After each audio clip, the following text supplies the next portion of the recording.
la oración es una aventura maravillosa y es lo que realmente hacemos para la gloria del Señor, pero la intención es que día a día tengamos una experiencia nueva, una experiencia fresca. Hemos sido enseñados por el Espíritu Santo para no pecar. Santidad no es ausencia de pecado, santidad es pecado confesado. Te clamaré en el desierto, mi ser se rinde a ti completo, tu voz me guía de noche y día, tu luz. La bendición del Dios Todopoderoso resplandezca sobre cada uno de ustedes. Les saluda desde este lugar un servidor, el apóstol Alberto Parra, que por la gracia del Señor en mis 45 años de vida cristiana y 41 de ejercicio ministerial, un largo espacio de mi vida, más de 30 y tantos años, 38 años, me he enfocado en lo que es la oración, la intercesión y la batalla espiritual. Eso pues nos ha dejado una hermosa experiencia y no puedo olvidar que un día cuando por primera vez me concedieron el favor de la gracia de predicar, primera vez me preparé en oración, me preparé en ayuno para tratar de predicar mi primera ocasión, mi primera oportunidad. Sin embargo, cuando fui al mensaje, algo me pasó, me bloqueé, se me trancó lo que llamamos en criollo el serrucho y no pude soltar lo que debía soltar. Eso generó en mí una especie de frustración y llegué a mi casa, estaba yo soltero y dije, Señor, yo vi que yo no sirvo para esto, ni para ser predicador y te voy a pedir un favor, Señor, hazme un intercesor. Hazme un intercesor y que yo pueda realmente disfrutar de cuando tú usas las personas. Y empecé a enfocarme en la oración de otras personas, hombres y mujeres de Dios usados, las cuales me deleitaba cuando veía la gracia del Señor fluir en ellos. Pero me olvidé de mí y me olvidé que yo podía servir para otra cosa, sino que me enfoqué en la oración. Pues la verdad que ni idea tenía de lo que había pedido. En el tiempo me di cuenta que pedí algo maravilloso, algo hermoso que ni siquiera para el momento había entendido lo que es ser un intercesor. Hoy doy gracias a Dios por eso y realmente en estos muchos años nos hemos enriquecido por la administración de hombres y mujeres de Dios en la cual hemos compartido. También libros de hombres y mujeres intercesoras que también nos enriquecen y que nos transfieren su experiencia. Pero en estos años también hemos desarrollado muchas experiencias enriquecedoras me gusta compartirlas y deseando que ellas puedan ser de gran provecho para todos los que realmente queremos desarrollar esa intimidad y esa relación con Dios. Llamado, la oración es una aventura maravillosa y es lo que realmente hacemos para la gloria del Señor, porque en la oración no estamos recibiendo reconocimientos, ni aplausos, ni placas, ni nada por el estilo. Simplemente es un lenguaje con Dios que provoca una manifestación y por supuesto Él es el que es glorificado y engrandecido a través de ese medio. Entonces, sí es verdad, y dentro de las cosas que siempre hablamos es que la oración, eso lo hemos ido entendiendo en el tiempo, y de hombres y mujeres, y testimonios tremendos de que la oración es el arma más poderosa que un cristiano tiene. Sin lugar a dudas, que es un arma más poderosa porque es donde nosotros como iglesia ejercemos poder y ejercemos la autoridad. ¿Okay? En ese sentido, y es a través de la oración, ejercemos lo que llaman el ministerio sacerdotal de la iglesia, el sacerdocio de la iglesia, y también la investidura que tenemos como reyes, porque somos rey y sacerdote. En un caso mediamos y en otro caso ejercemos la autoridad. El sacerdote es un negociador, alguien que negocia con Dios. El sacerdocio surge después del pecado. El pecado es una separación de Dios y el hombre. El hombre tiene una perfecta comunión con Dios pero a raíz del pecado se rompe esa comunión y hay una separación y se pierde esa relación. Sin embargo, en el mismo libro de Génesis, vemos que el mismo dice que Jehová cubrió las desnudez de Adán y de Eva con pieles de carnero. Eso hace ver que hubo un sacrificio, pues para cubrirlos con sus pieles hubo un sacrificio. En ese momento se establecieron lo que se llaman los sacrificios para cubrir al hombre de su condición de pecado. Y por supuesto nace la figura sacerdotal para Dios acercarse al hombre a través de un mediador, un mediador. Entonces eso lo vemos a través del Antiguo Pacto, Antiguo Testamento, donde Dios desarrolla esos mediadores a través de los profetas, a través de gente que Dios transaba, negociaba, como es el caso de Abraham.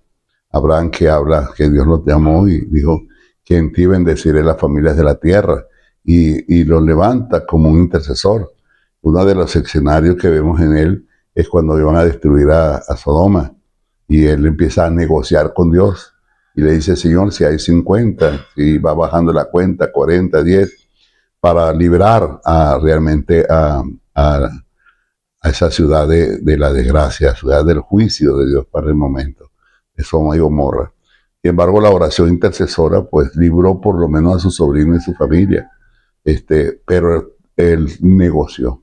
Y el Señor le dice, cuando tuvo una experiencia, justamente que vinieron los ángeles a visitarle, le dijeron: he escogido a Abraham para ser padre de naciones, le he de ocultar lo que voy a hacer.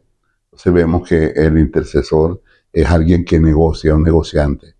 El caso de Moisés también lo podemos ver como profeta y como autoridad de Dios, cuando Dios lo levanta para mediar dentro de un pueblo, de una ciudad, y que cuando se levanta en la apostasía, lo que se llama justamente la gran apostasía de Israel, que se hace un becerro de oro y le atribuyen facultades y le dicen: este Dios nos sacó de Egipto. Jehová le habla a Moisés y le dice: mira, tu pueblo se ha corrompido, apártate y lo destruiré y haré de ti una nación grande y poderosa. Qué tremendo es, porque le dio a todos la oportunidad de ser exitosos.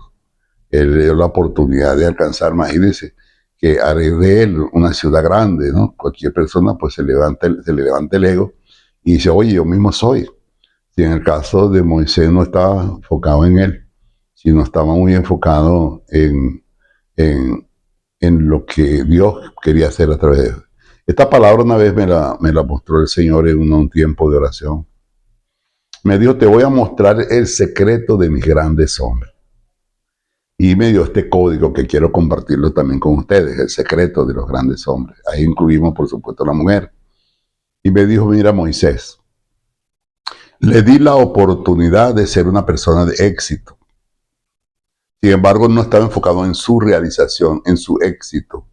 Él estaba enfocado realmente en la realización del propósito que le había encomendado y por supuesto, en la relación íntima conmigo. En este caso, este episodio donde el pueblo de Israel hace un becerro, él le dice a Moisés: apártate, Moisés, si los destruyo, los consumiré y haré de ti una nación grande. Primera oportunidad de ser de éxito. Mas él dijo: Señor, ¿qué pensarán de ti que los sacaste del desierto para destruirlo, los sacaste de Egipto para destruirlos en el desierto? Señor, ¿cuál será tu fama? Además, acuérdate del pacto que hiciste con Abraham. Estaba consciente que estaba caminando sobre una palabra profética que Dios le había dado a Abraham y que llegó el tiempo de su cumplimiento. ¿Qué pensarán? Por tanto, si lo vas a destruir a ellos, empieza por mí. Eso se metió de por medio, un negociador. Y a través de ello, el Señor hizo misericordia para no consumir o destruir al pueblo de Israel por su pecado. Más adelante conseguimos que Dios confirma nuevamente el pacto y le dice que hiciera unas tablas, que las buscara y que él mismo las labraría. Y estaban los 10 mandamientos. Dios renueva el pacto con Israel y entonces le dice: Moisés, Mi ángel irá delante de ti, no habrá quien te haga frente. Pondré a tus enemigos bajo la planta de tus pies y tú entregarás las tierras a este pueblo. Pero yo no voy con vosotros, porque este pueblo es duro de servir. No vaya a ser que mi ira se encienda y lo destruya en el camino. Entonces nuevamente dice que el pueblo entristeció sabiendo que Jehová se había expresado de ellos, que era un pueblo duro de servir. Pero luego nuevamente Moisés media y le dice, Señor, oh Dios, si realmente tú me conoces, es decir, que había una intimidad, una relación íntima, y me llamas y me dice, en una versión dice, y dice que eres mi amigo. En otra dice, y me has llamado por mi nombre, tú me conoces y me llamas por mi nombre. Es decir, que había una relación íntima que había desarrollado y que esa relación pues podía mediar como en su ejercicio sacerdotal y profético para salvar a un pueblo de su desgracia. Y le dice el Señor, ¿en qué sabréis que he alcanzado gracia delante de tus ojos? Sino es que tú guardes estos pueblos de los pueblos de la tierra. Y el Señor le da la respuesta. Le dijo, ¿y en qué sabes realmente que he alcanzado gracia delante de tus ojos?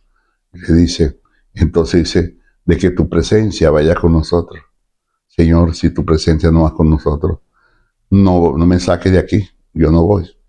Es decir, que nuevamente Moisés valora más la presencia de Dios que el éxito que pudiera tener en lo que hace. ¿Por qué? Porque si buscara su éxito, el Señor está dando todas las garantías. Y esas garantías, por supuesto, si busca su propia realización, ya tenía la garantía. Todos sus enemigos bajo la planta de tus pies, no habrá quien te haga frente, vean ir adelante de ti. Mas, sin embargo, su interés no estaba en él. Su interés realmente estaba en el propósito que Dios le había encomendado y en el cumplimiento de la palabra profética que Dios le había dado a Abraham. Ahora, dentro de la tercera petición que le hace es, Señor, si he alcanzado gracia ante tus ojos, y me conoces, como tú has dicho, y me has llamado por mi nombre, como dije, y en otra versión, y he sido tu amigo. El Señor, y él lo hace con insistencia y con mucho respeto. Dice, tengo otra solicitud. Le dijo, permíteme que te vea. Y le dijo Moisés, no ha habido hombre que me vea y viva, pero a ti te concederé que vea mis espaldas. El secreto importante que el Señor me ministraba a través de esa experiencia es que, número uno, lo más valioso para Moisés era la presencia de Dios. Y número dos, tener una intimidad, es decir, tener una experiencia fresca y viva todo el tiempo. Ya había visto el dedo de Dios escribir las tablas de la ley, había visto la columna de fuego, la nube de día, había escuchado la voz de Dios. O sea, distintas experiencias. Aún la palabra dice que Moisés hablaba cara a cara con Dios. Pero dentro de esas experiencias es como que él quería algo más, algo nuevo. Y le voy a decir algo que ese debe ser un anhelo de todos. A veces vivimos de experiencias pasadas y nos gozamos y nos deleitamos y nos gloriamos en ellas. Pero la intención es que día a día tengamos una experiencia nueva, una experiencia fresca. Que las que hemos tenido sean como un impulso, como un referente, pero debemos buscar cada día que Dios nos dé una experiencia nueva. Eso nos va a dar fuerza y vigor y va a mantener un espíritu vivo en nosotros, anhelando que mucho más de lo que ahora hemos vivido hay algo maravilloso delante de nosotros y debemos anhelarlo. Por eso Moisés dijo, Señor, déjame verte. Es decir, he tenido tantas experiencias contigo, pero no estoy satisfecho. No es que estaba viendo en poco las que había tenido, sino que él quería más, él quería más.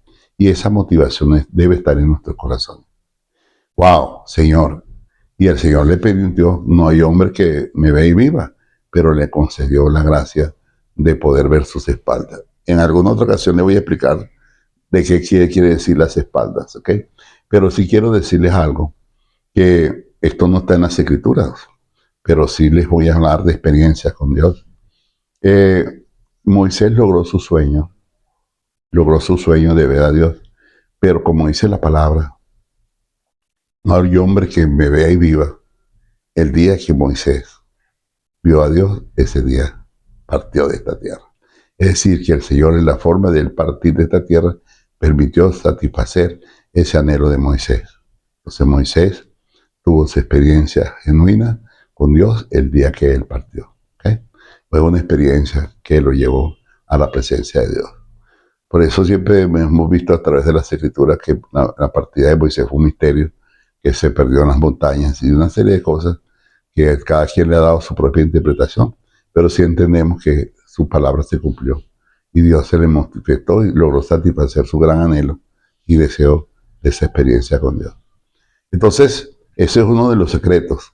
No estoy enfocado en el desarrollo de mi vida personal, no estoy enfocado en el desarrollo de mi vida particular o ministerial o el éxito que yo pueda tener. Él está enfocado en el propósito que Dios le había encomendado como mediador, como profeta, y su experiencia, el motivo más hermoso de su corazón es la intimidad con Dios. Vivir en una experiencia fresca y viva de continuo y cada día con su Dios. Y esa debe ser. Haremos muchas cosas bajo la gracia del Padre Celestial, pero qué hermoso es que primeramente lo que más deseamos es vivir una vida del agrado de Dios y en la realización del propósito que Dios por su gracia nos ha encomendado. Entonces, vemos esto. Entonces, si vamos a darle orden a todo lo que estamos hablando, lo primero que tenemos que desarrollar es una intimidad con Dios. La intimidad. Yo no puedo pretender hacer otra cosa. No puedo pretender realizar otra cosa si no parto de una experiencia con Dios. De esa experiencia con Dios. Por eso la palabra me dice, búscame en secreto. Y mi Padre que está en los cielos te recompensará en público. Estamos hablando que es el secreto. Ahora, hay algunos pasos importantes, pasos que nos garantizan el éxito. O sea, una oración eficaz debe provocar resultados. La oración eficaz debe realmente intervenir dentro de distintas áreas y esferas de nuestra vida diaria y en el entorno que nos rodea. Por tanto, pues es importante que si es la arma más poderosa, la sepamos usar como debe ser y que no andemos zumbando flechazos y golpeando al aire, sino que realmente seamos precisos en lo que hacemos y que provoquemos cambios, transformaciones, que provoquemos efectos especiales. El resultado es lo que podemos decir una oración eficaz que va a provocar resultados. Entonces, vamos a evaluar algunos de esos aspectos importantes. Y uno de ellos es la identidad. Cuando nosotros llegamos al Señor, lo primero que Él nos da es identidad. Juan capítulo 1, versículo 11, dice, a los suyos vino y los suyos no le recibieron. Mas todo aquel que le recibió, le dio la potestad. La palabra potestad es una palabra compuesta, poder y autoridad. Le dio la potestad de ser hecho hijo de Dios. Y más adelante dice, no por voluntad de varón, sino por el Espíritu Santo. No por obra de la carne, sino por el Espíritu Santo. Quiere decir que lo primero que nos da es una identidad. Somos ahora hijos de Dios. Eso es lo primero que el Señor hace con nosotros, nos da identidad. Y es porque es tan importante la identidad, porque la oración modelo empieza por Padre Nuestro. Vosotros, pues, oraréis así. Padre nuestro que estás en los cielos, santificado sea tu nombre. Mateo capítulo 6, versículo 9. Entonces la apertura de la oración empieza por una identidad, por el reconocer la paternidad de Dios en nuestras vidas.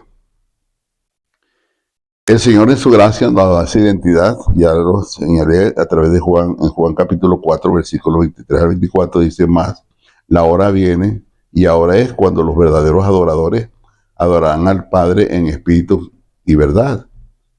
Porque también el Padre, tales adoradores buscan que le adoren.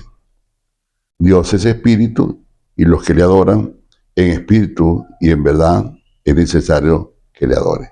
Entonces estamos hablando de una etapa que es la intimidad, pero empieza por la paternidad y dice que la hora viene que los verdaderos adoradores adoran al Padre en espíritu y en verdad. Y entendemos que una de las piezas importantes que vamos a hablar es la adoración dentro de la intimidad, la relación con Dios dentro de eso.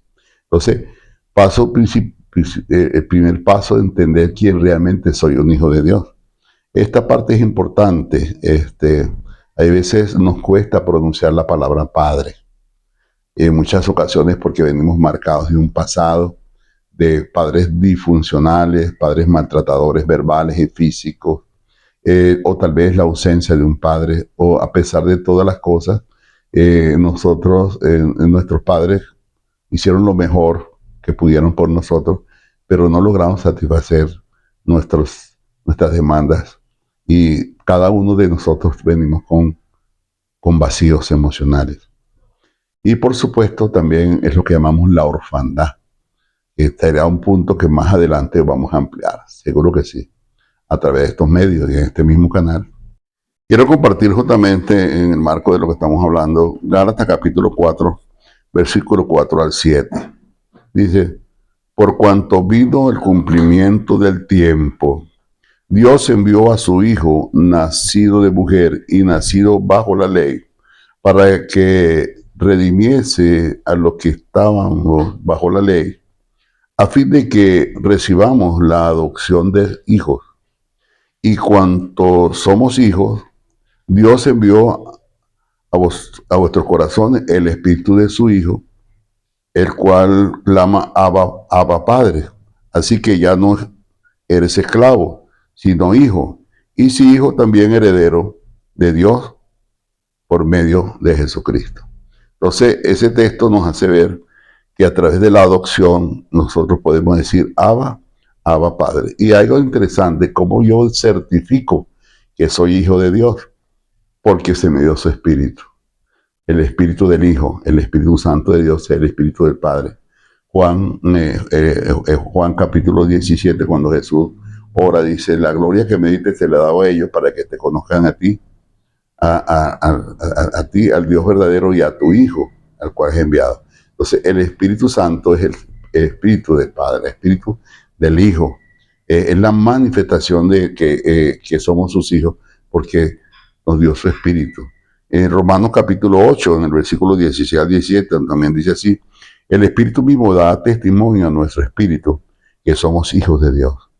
Y si hijos, también herederos, y herederos de Dios, y coherederos con Cristo, si es que padecemos juntamente con Él, para que juntamente con Él seamos glorificados.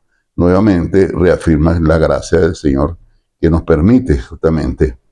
El Salmo 2 dice, pídeme y te daré por herencia las naciones y como posesión tuya los confines de la tierra. Estamos hablando de la herencia y la autoridad que Dios nos da a nosotros sobre la creación y sobre la tierra, en ese nivel mismo de autoridad y de identidad que Él nos ha dado.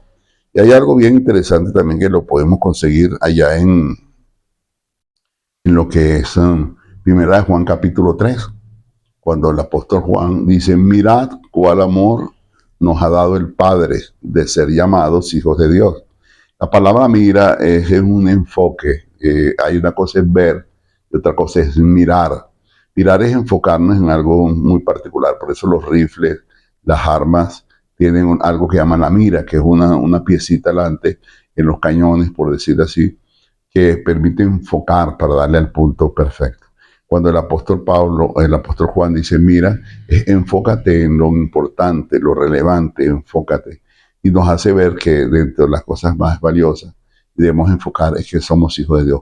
Mira cuál amor nos ha dado el Padre de ser llamados hijos de Dios. Entonces, no es un refrán, no es un título que popularmente la persona dice, no, todos somos hijos de Dios. No, la palabra nos dice que el que es nacido de nuevo, la palabra dice que es un legado, una experiencia que Dios nos da en el nuevo nacimiento. Entonces es importante que nos acerquemos a Dios sabiendo que somos hijos de Él. Entonces podemos decir Padre nuestro. Eso nos da confianza. Así como tenemos con nuestros hijos terrenales, ¿verdad? Que hay cosas que ellos siempre tienen que pedir, avisarnos, notificarnos, puedo hacerlo, ¿no? Pero hay cosas que ellos hacen con toda libertad porque saben que es su Padre, eso es de su Padre y su Padre le da la libertad, la autoridad de tomarlo. Y eso facilita nuestra comunión con Él para no entrar con tanto protocolo, sino entrar en intimidad y confianza, como lo puedo hacer también con mi Padre terrenal. También tengo que entender dentro del principio lo que es la santidad.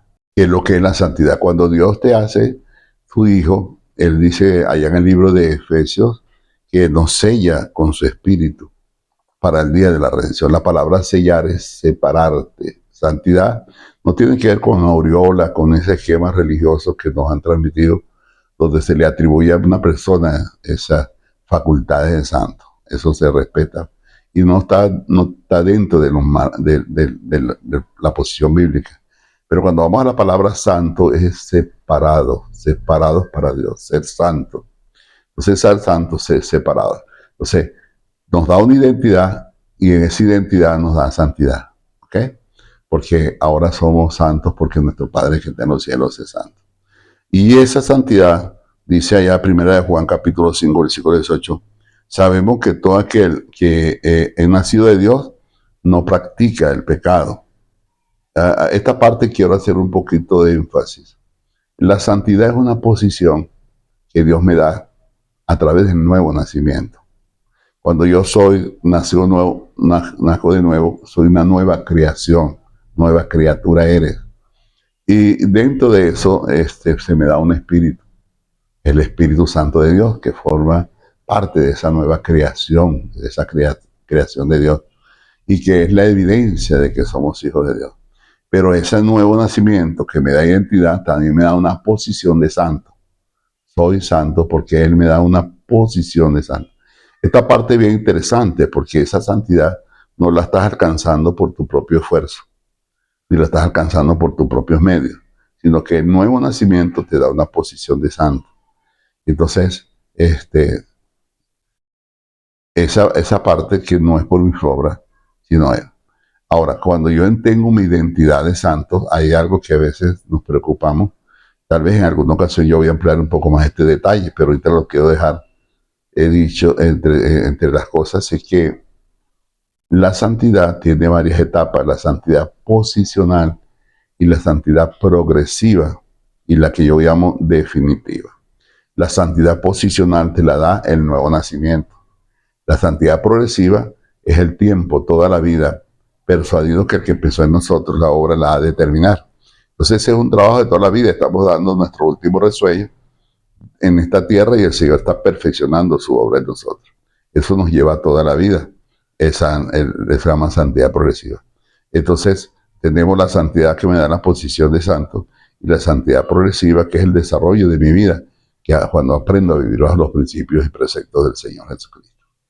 Esa posición de santidad me dice que el que nace, ¿no? Entonces, Primera de Juan dice, sabemos que todos los que han nacido de Dios, nuevo nacimiento, no practican el pecado, pues aquel que fue engendrado por Dios le guarda y el maligno no le puede tocar. Entonces, habla una palabra clave que se llama no practicar el pecado. Nos hace ver qué es practicar. Practicar el pecado es una forma de vida. Nosotros pecamos porque estamos en un proceso de transformación, de cambio. ¿Ok? Nosotros pecamos, pero no tenemos como forma de vida el pecado. No lo tenemos como práctica. Entonces quiere decir que aunque pecamos, eso no me quita mi santidad. Me interrumpe mi comunión con el Padre. O sea que el pecado hace separación entre Dios y el hombre, dice el libro de Isaías, y se rompe esa comunión. Yo no dejo de ser hijo por causa del pecado y Él no me quita su identidad, porque aunque yo sea infiel, Él permanece fiel. Pero ¿qué ocurre? Se interrumpió la comunión, la comunicación con Dios. Cuando me acerco a Él, reconociendo con humildad mis errores, como dice allá 1 de Juan capítulo 2, que dice que si alguno dice que lo ha pecado, hace a Dios mentiroso y la verdad no está en Él. Mas si confesamos nuestros pecados delante de Él, Él es fiel y justo para perdonarnos. Y si tuviéramos comunión los unos con los otros, la sangre de nuestro Señor Jesucristo nos limpia de todo pecado. Quiere decir que hemos sido enseñados por el Espíritu Santo para no pecar. Pero, dice, si pecan, abogados tenemos al Padre con el Jesucristo justo. Es decir, que el pecado realmente debemos ser honestos, sinceros, transparentes, no acumular, no ser guardadores compulsivos de errores y cosas, un escaparate, y en la misma medida que registramos que hemos fallado, con esa misma diligencia debemos apresurar para pedir perdón, rectificar y corregir nuestros errores. Y si tenemos que restituir, pues vamos a hacerlo.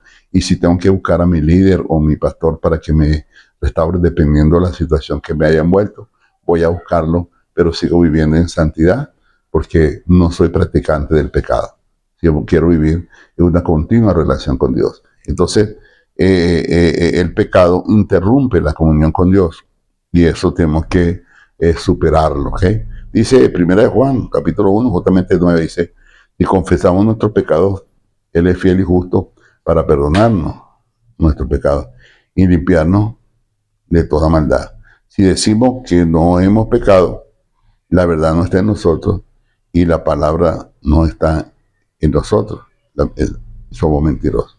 Es la honestidad y la transparencia con la cual nosotros tenemos que acercarnos a Dios, porque se interrumpe la oración, la intimidad por causa del pecado. Entonces, santidad no es ausencia de pecado, santidad es pecado confesado, pecado cometido, pecado confesado. Apresuradamente acelerar nuestros pasos para corregir cualquier situación que se haya presentado entre nosotros. Esos son de los pasos: identidad y santidad. Estamos en un ambiente tóxico y contaminante, y a pesar de que hemos determinado vivir una vida del agrado de Dios, hay cosas que nos quieren salpicar, pensamientos, razonamientos, ideas, cosas que suceden, y no por causa de Dios, sino por causa de que nosotros, teniendo autoridad, no la estamos ejerciendo, y nosotros hacemos es hacer uso de la autoridad que nos da. En el desierto, mi ser